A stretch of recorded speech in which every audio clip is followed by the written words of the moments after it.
Welcome to another episode of Recover Loud. I'm your host, Mike Paddleford, and I recover loud. I'd like to wish all the mothers out there a happy Mother's Day. This is our Mother's Day show.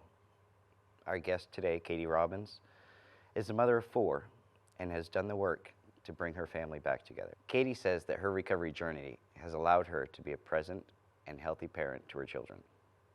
Let's listen as Katie recovers loud.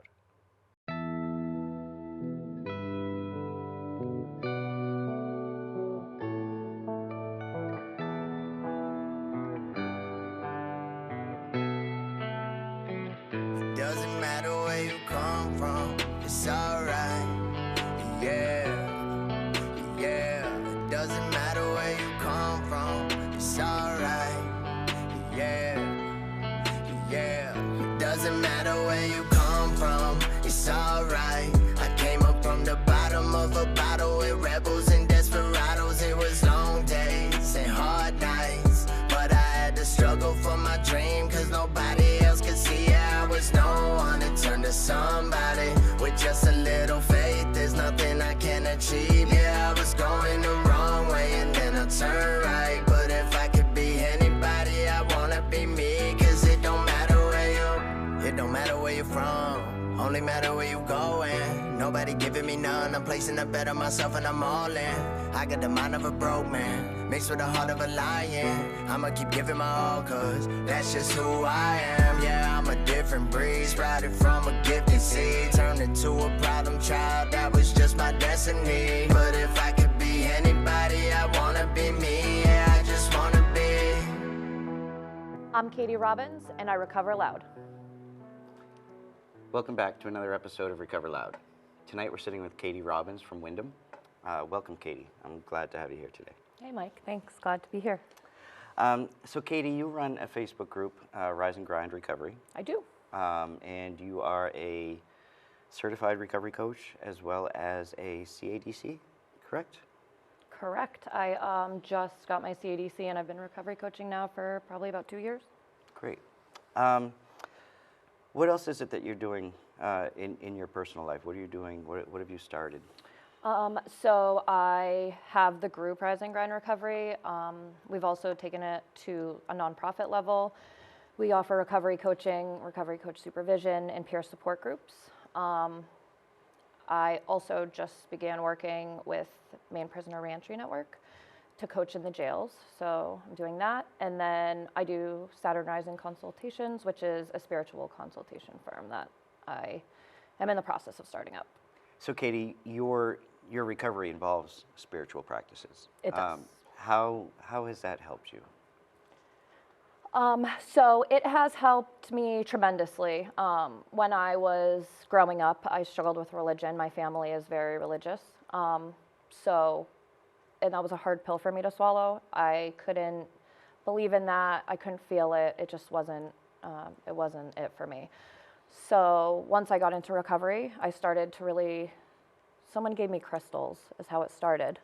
And it worked. I felt better. And then really what happened, this is kind of weird, but pink tourmaline is a type of stone.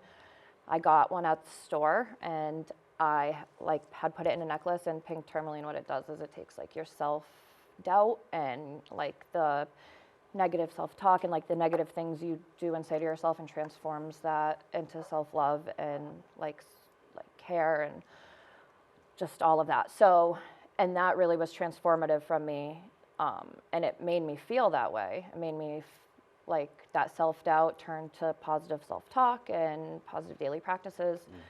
And I just started doing rituals and meditating and going to the beach and really calling on the elements. And, miracles happened. Things happened in my life that I saw that the universe was providing for me. And I just found belief in that. Yeah.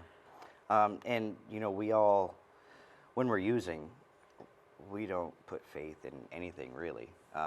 If we have faith in ourselves, we oftentimes prove ourselves to be idiots. Right. But once we get into recovery, we get to see the bigger picture. Mm-hmm. And, regardless of what it is that we find as a higher power, we understand that we're not it.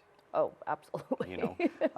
I've said it before. I I drove my life into the ditch and totaled that vehicle many times. But when I just let it go and accept, things for what they are, and put my faith in something bigger than me, then I was able to start accomplishing more, and not feeling so bad about myself, Right. because it's not all on me. So your story involves your children. Oh, yes. How many kids do you have? I have a little army. I have 4 of them. 4.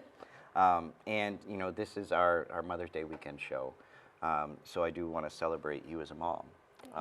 And a lot of times in recovery, for a lot of us, just having the opportunity to be the parent to our children, is a huge win. How has that part of your recovery been? So this is my favorite thing to talk about, as you know. So my kids are my whole life. If I didn't have them, I would definitely not be in recovery, and I would definitely not get out of bed in the morning, probably. But so my journey started with, yes, rehab. I had a DHHS case. I was open for about 2 years. I was successfully passing drug tests. And my not so wonderful son's father called DHHS and said she's been faking these tests, do a hair follicle test on her. So they did. Found out I was daily using forever, the whole time. So they offered me the option of, and I also had criminal court. So I was looking at 2 years in jail. And my DHHS worker said, "You're a good mom. I don't want to take your kids, but my supervisor is going to look at this, and it's not going to be my choice. She's not going to look at if you're a good mom. She's going to look at that you've been using consistently." And they gave me an option. We're going to take your kids, or you can go to rehab with your kids. And at that time I only had 2. And I was like, yes, I will go to rehab. It's how I avoided jail. It's how I kept my kids. It's how the foundation of my recovery. And I mean, there are stipulations, and you can't have more than 4, and they have to be under 5, I think. But it was just a really, like you said, when I was faced with it, my son's father wanted to keep my son while I went to rehab, and I had that option of not bringing my son, and that just wasn't an option for me. And I'm thankful that Connecticut had that, because had I not been offered to go with my kids, I would not have gone. Yeah. And that, I mean, what a disaster that would have turned into. Well, and for those that don't know, when we go into a residential treatment setting, we obviously don't use substances from day one. Right. So what's the point of that 30, 60, 90-day program? Is to learn how to live without using. So for moms out there that used while they were raising their children, my kids were around when I was using, you have to learn how to be the mom. Yeah. And to deal with life's stresses while having other people, dependent upon you. Right. So, to take the kids away to get you better, it still would have been a learning process once you got them back afterwards. And probably a reoccurring. Yeah. I probably would have reoccurred, because for me, parenting, I love my kids, but it's that being alone, being in the house with my kids, it's kind of triggering. So having that opportunity, they also taught us, they let us keep our phones. So they taught us to live with our phones. We had a whole group of deleting contacts and, working through how you act with a cell phone when you're not using substances. So when you were growing up, did you have attentive parents? Did they teach you, what to expect, as you got older? Did you have that support as a child?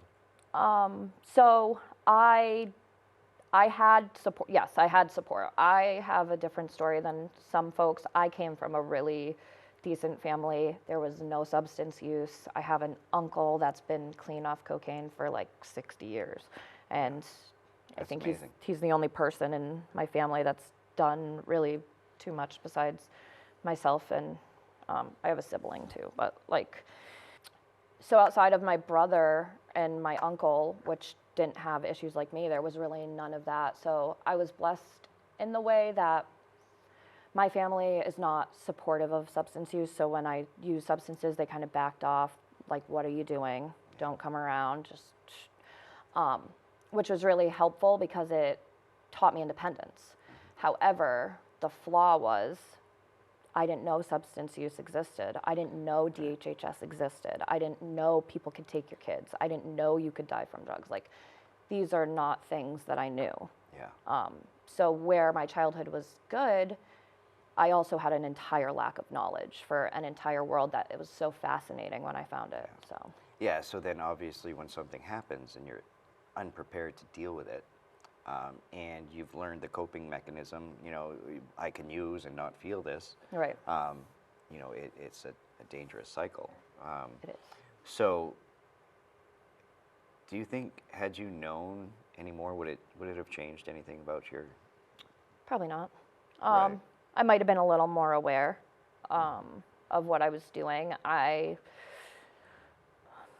No, I followed the boys, and the boys did the drugs, and that's just the way it went, and I probably would have done that anyways. Yeah. I just might have been more aware of, like, that the person I was seeing when I started with substance use and all that, I might have been more aware of what was going on. Yeah. And been able to identify that more. But I think Yeah. I think I would have made the same choices. Yeah, so you just mentioned something that brought up a conversation we had just a little while ago. Identifying the traumas. Yes. You know, we all end up using for whatever reason we find. And, you know, we can list thousands of, Oh, yeah. reasons why people use. But basically, it's a response that we learn to deal with trauma. And trauma can be any instance, you know, that you deal with. Right. Somebody else may not be traumatized by the same event, but, you know, for whatever reason, it affects us differently. So we go to using. When we get into recovery, it's really important for us to identify our triggers, deal with the situation, learn how to cope with it in a different way. But throughout recovery, it's a journey. We're constantly learning Right. what those triggers are. And for you and us, myself, working in the community, you know, sometimes those issues don't really pop up until we see it in somebody else. Right. And then, of course, we have to work on it ourselves to keep ourselves safe. Do you enjoy giving back to the community? Yeah, I think that, yes, absolutely. I think that my growth and my recovery journey is so strong because of the work that I do. So, you know, but like in 2019, I did reoccur. I started my recovery journey in 2015. In 2019, I reoccurred. And prior to that, wasn't giving back. I wasn't recovery coaching. I didn't have a community. I didn't even believe that someone could have friends. Like, that was not even a thing that was real. So, you know, getting into recovery and like learning that I can have friends and learning that there's a community and there's people and that you can love people and not expect anything and not everything's transactional, definitely has been beneficial to my recovery journey. So unfortunately, in recovery, like you said, like the learning to cope, we're not all very good at learning to cope. Yeah. And so I've been in recovery pushing 7 years now. At 4 years, I reoccurred. And so I am like hyper aware of like the 2 to 5 year mark for not only me, but my friends. Like, it's a dangerous place. And I'm like hyper aware of that. But even after that reoccurrence, even like learning to cope and like self-care is my thing. Like, I meditate, I exercise, I do crystals, I do rituals, I do yoga, I do hang out with my kids, go to the park, like I buy stuff just because I'm buying something for me because it's self-care, right? Like, and I'm so big on self-care and learning to cope. And even myself, sometimes, like, I can't cope some days. The situation with my son, like, and you had said identifying trauma, like, I just recently unpacked a illegal kidnapping that had happened. Like, his father had illegally kidnapped him from me. And I hadn't unpacked that day until probably 3 months ago. Yeah. And I mean, and even that still, I packed it back up because still I don't know that I can cope with it. But I mean, it's hard to learn to cope, especially if you've used substances and ignored it and didn't have that as a child. Like, my mom never taught me about meditating. My mom never taught me about self-development reading. Like my mom was good, don't get me wrong, but like I can teach my girls these things and teach them how to cope so that hopefully they don't have to run into these issues that we have. Like, they will run into them, but hopefully they can cope better than we did or have or do. So I was never actually introduced to meditation or yoga until I went into rehab. And, you know, I didn't really give it much thought. You know, we were required to go into this class, and, you know, twice a week it was yoga and meditation. And I thought it was funny, a joke in the beginning. You know, it's like, oh, nap time. But after, you know, a few weeks of doing it, you know, I did start to feel better. Right. I started to look forward to those times. And I really enjoyed the meditation. How often are you meditating? So I try to meditate every day, but I'm kind of bougie with my meditating. And now that I've done it a while, like, I have a way that works for me. I like to meditate on the beach because I can do it without a guided. Like, if I'm quiet, I need something guided. If I'm on the beach, I don't need guided. So I try to go to the beach. I try to do it every day, and I don't do too much. I do like 5-10 minutes. I mean, I walk on the beach, I lay, I do my crystals, and I do rituals, but my meditating portion is usually like, I would say about 7 minutes, but between 5 and 10. And, you know, I practice on an intention, and I lose it, you know. I get lost in the thoughts and the sound of the birds and all these things, but I mean, it's a practice. It takes time, and definitely you don't, at first it's like hilarious. Even one of the guided ones, it said to like be still, and like a bag of rice, and Callie's like meditating with me laughing. I'm like, can you get it together, girl? Right. But like it is, sometimes it is funny at first, but like you said, once you feel that it's effective, it takes on a new thing. Yeah. So can you tell us a little bit more about Saturn rising consultations? Yeah. What is your goal with that? What are you hoping to do? So I don't necessarily know a solid answer to that. So, you know, Rise and Grind is a nonprofit in recovery coaching. You know, you can't charge for recovery coaching, not that I would want to, but like, it's a nonprofit thing. So I have knowledge, right? So, and I think my knowledge is valuable. So I wanted like a for hire part of it. So my plan right now is to just kind of like do the tarot, do like pendulum divination, and which is like a reading with pendulums. There's like a divination board, and how the pendulum swings, like, will answer, and you ask questions and stuff like that. My big thing is rituals. Like, I'm good at, like, so Callie wants to get on a competition team for gymnastics. And so, like, I wish I brought it with me, but her intention for her ritual is to, like, be able to be mindful of coaching, to, like, to do things with passion. Like, it's not, hey, let's get on the gymnastics team and do a ritual. Right. It's like, let's do the things, listen to the coaching, practice, tighten up our moves, so that we will get ourselves to the point where we're able to get on that team. And like, so that's my big thing, and like crystals and grids and spells and how to do that. But I was also contacted by someone I met at Black Balloon Day who's in Grace House, and she's like, hey, will you come do a spell jar? I don't know, you've seen my spell jars. Like, can you come do a spell jar thing with Grace House one Saturday? And I'm like, yeah, absolutely. And so that's another thing. Like, so once I get out and I do a few of those, like, I would like to start being able to get hired to go into homes or go into treatment facilities and do like spell jar classes, or like, I want to learn Reiki, which is like an energy thing. So like an energy healing type of ritual. So there's a lot of places I want to go with it, but also, like, I have my CDC. I want to be able to have a counseling firm someday. So it's kind of like guiding Saturn rising and rise and grind to kind of like Yeah. meet somewhere so that when I get to the point where I can have my own counseling practice, I can have the spirituality, have the coaching, have the practice, and just kind of have like this kind of holistic spiritual treatment thing. I don't Yeah. know necessarily what it is, but it's a thing. Yeah, and that's great. Actually, I've been watching you. Geez, I don't even know when I met you. It was in recovery. Yep. Shortly after I started recovery on the road, I came to see you. You were running. The center. We must have met center. at the center. Yep. Yep. Yep.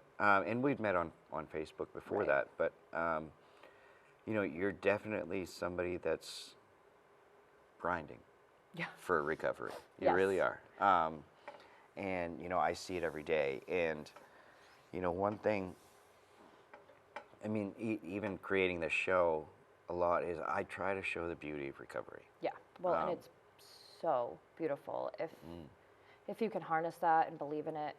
It's so powerful and wonderful. Yeah, and you know, the biggest issue I have with doing this, and showing all the great things, is sometimes people think that we quit using substances, our lives are great, and we can do anything we want. Right. To an extent, that's true. I was going to say, which we can. Yeah, However, you're right. I could have also done all these things 7 years prior. Yeah, yeah. Well, and at that time, had you done it 7 years prior, there's a lot of trauma that you wouldn't have gone through. Absolutely. Experiences that you wouldn't have.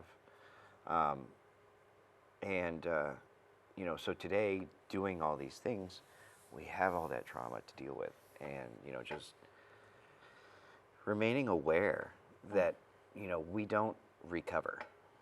Yeah. No, We, are constant. It's a know, continuum. yes. Of- And, just like, doctors practice medicine, lawyers practice law, in recovery, we're practicing recovery. Right. Just like anybody else who's still actively using, we could be gone tomorrow because we still suffer with this disease that tells us that we're not worth it, that what we're doing is pointless, that people would be better off without us, that we're never going to make it, and, choose to go out and use instead. So, I did that, right? I was 4 years good. I had taken a trip. I thought I had my shit together. I went to the place I had used. I'd been there a few times before. I was alone. I had a few bucks. Everything seemed okay. I was going to be all right. And then I was dead. And my entire life, my 4 years, like it wasn't gone. You know what I Right. mean? That is still very much part of my recovery. It's a huge foundation. However, I woke up from that, thank my daughter. But like it just, like I died after 4 years of doing it and doing it good and well and like gaining successes and in an instant. And then everything I'd worked for those 4 years was essentially like reset. Now we get, and like there was a foundation and I had like coping skills and I had all these tools to help me be successful for now my 3 more years, but just it is so real on Well- how quickly we can go from living well to not living at all. yeah. So I had been in a domestic violence relationship. DHHS took my kids. I'd gotten them back. Well, my little one, the older one, went with her dad. So I was going to visit her, and I was supposed to bring her home for 2 weeks. And I went out there, and like I said, I was in the town that I used in Hartford, Connecticut. I was at the bus station. I was there all night. I didn't have money for a hotel, so I was just like, I'm just going to kick it at the train station. Bad idea. Don't kick it at the train station or the bus station In in Hartford. Hartford. And I just thought, like, I'll just hang out here for the night, and the dad will bring her tomorrow, and we'll get on the bus and we'll go. I ended up obviously buying heroin, which is fentanyl at this point. And I was in the bathroom, and we were about to get on the bus, and I didn't want to shoot up on the bus, so I was like, let me go in the bathroom, you go in this stall, I'll go in this stall. And she went to the bathroom, and I was doing my thing, and it was taking me a while because I hadn't done it in 4 years, so I was like out of practice. And I did my shot, and I put everything away, and I said, I'm coming out, babe, we're gonna go get Subway. And I remember putting my hand on the door handle of like the stall, and I woke up with EMS. So essentially what happened was my then 5-year-old watched me fall out of a stall in the bathroom and die in front of her. And she was able to go get help. And I mean, the bathroom's disgusting there, right? So people aren't going to use that bathroom, Right. just like the bus bathroom's cleaner. So, I mean, had she not been there, I would not be here. I would have been on that floor for who knows how long. So she definitely, it's awful she had to witness that. I can't imagine being a little girl. And I mean, watching her mom die, I was dead. Like, they Narcan'd me a few times. Like, so she saw me blue, she saw me dying. Like, so yeah, thankful for her. But also, I mean, it sucks that she had to go through that. But How old is she today? she's 8. She's 8, and she still lives with Dad, but she comes often. How is that relationship today? With me and Cal? Yeah. Great. We have slightly touched on the topic. She's like, I thought that was pills. Right. Does it matter what it is when you watch your mom die? I don't think it matters. But Right. no, it wasn't pills. It was fentanyl. And, you know, I tell my kids about fentanyl because I'm nervous. They're going to be like, hey, you got a Tylenol for a headache, and then they're going to die in gym class or something. So, Yeah, so you're trying to provide that information, Oh, that yeah. education that you didn't have Right. when you were growing up. right. And also, like, the meditating and the coping skills and self-development and crystals and all this stuff. Like, my daughter's a little witch. And I mean that, like, in a respectful, like, way. When I was pregnant with Anastasia the night before, she said, Mom, I'm making a potion for you to have this baby. And then the next morning I woke up in labor. Wow. Wow. So, you know, she's got the spiritual thing, she's got the magic, she's learning the coping skills, she knows about fentanyl, Narcan, knows what to do when someone dies in front of her. You know, I don't love our police force, I don't hate it either, but I'm thankful that I didn't instill the negative things that I have for the police into her, Yeah. so that she felt like she could go to someone and the police could show up and it was what it was. And there was a girl there that I'm thankful for that helped that process along too, because the cops were very stigmatizing and mean, and they weren't going to let me see my daughter. She was in the hallway screaming when I woke up, and they weren't going to let her near me because I'm some monster, right? Right. And the EMS worker was like, no, we are letting this kid sit on her mom's lap. We're all here. There's like 8 of us, right? What's she gonna do? She's strapped to a, like, whatever that thing is.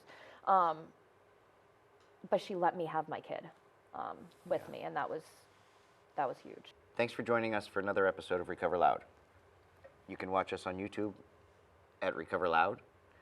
New shows premiere Saturday nights at 8 o'clock. You can also watch our shows Thursday night at 7 o'clock on PMC Channel 5 in the Greater Portland area. Like snort.